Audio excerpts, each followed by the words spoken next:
ایک تحریک چل رہی ہے وہ اسرائیل اور امریکہ کی مصنوعات کا بائیکاٹ کرنے، یہ بھی کچھ غیرت مند مسلمان ایسی تحریک چلا رہے ہیں اور سنا ہے کہ اس کا کچھ اثر بھی ہو رہا ہے۔ اس میں ایک بات مجھ سے بار بار پوچھی جاتی ہے، وہ یہ ہے کہ یہاں پر جو فرینچائز ہیں جیسے میکڈونلڈ ہے یا کے ایف سی ہے یا اس قسم کے جو کمپنیاں ہیں جن کے کھانے جن کی غذائیں وغیرہ بکتی ہیں، اس کے جو مالک ہیں وہ مسلمان ہیں، پاکستانی ہیں۔ البتہ چونکہ فرنچائز کا انہوں نے معاہدہ کر رکھا ہے، لہذا 5% یا 10% آمدنی کا حصہ وہ ان کمپنیوں کو جاتا ہے۔ تو اگر ان کا بائیکاٹ کیا جائے گا تو خود ان مسلمانوں کو نقصان پہنچے گا جو کہ فرنچائز لیے بیٹھے ہیں۔ تو میں اس کے جواب میں ایک بات عرض کرتا ہوں، وہ یہ کہ یہ مسئلہ فتوے کا نہیں ہے، یہ ایمانی غیرت کا مسئلہ ہے، غیرت ایمانی کا مسئلہ ہے۔ کسی مسلمان، کسی غیرت مند مسلمان کو یہ گوارا نہیں ہونا چاہیے جو اس کی آمدنی کا 1 پیسہ بھی کسی ایسے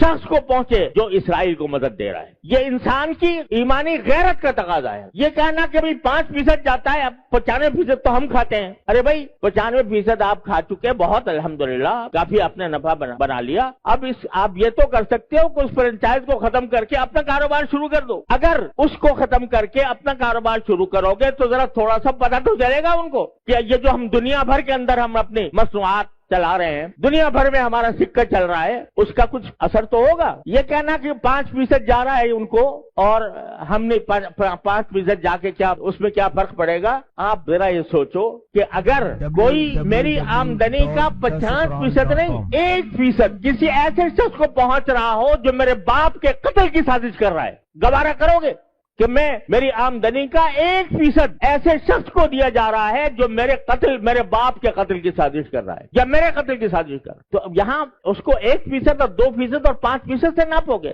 لوگ فتوے کی بات کرتے ہیں، یہ فتوے کا مسئلہ نہیں ہے، یہ ایک غیرت ایمانی کا مسئلہ ہے، اور اس غیرت ایمانی کے تحت یہ میں سمجھتا ہوں کہ کسی غیرت مند مسلمان کو اس کا اقدام نہیں کرنا چاہیے۔ لہذا یہ بھی اس کوشش کا ایک حصہ ہے۔ اور اس وقت یوں سمجھو کہ میں تو یہ سمجھتا ہوں کہ ایک لحاظ سے پوری امت مسلمہ حالت جنگ میں ہے، پوری امت مسلمہ حالت جنگ میں ہے، کیونکہ یہ حملہ صرف فلسطینیوں پر نہیں ہو رہا، معال کار اس کا اثر پورے عالم اسلام پر پڑنے والا ہے۔ لہذا حالت جنگ میں ہے۔ جب اس حالت جنگ میں ہے تو جو لوگ عالم اسلام کے خلاف یہ سازش کر رہے ہیں ان کو کسی طرح بھی نفع پہنچانا، چاہے وہ 1 پیسے کا ہو، یہ ایک مسلمان کی غیرت کو اسے گوارا نہیں کرنا چاہیے۔ لہذا میں اس بات کی حمایت کرتا ہوں کہ ایسی چیزوں کا بائیکاٹ کیا جائے جس کا فائدہ ان طاقتوں کو پہنچ رہا ہے۔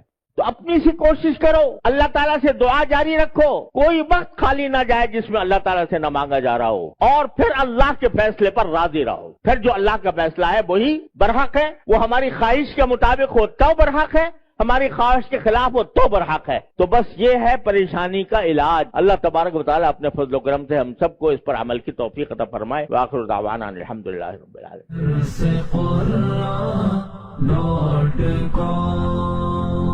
www.darsequran.com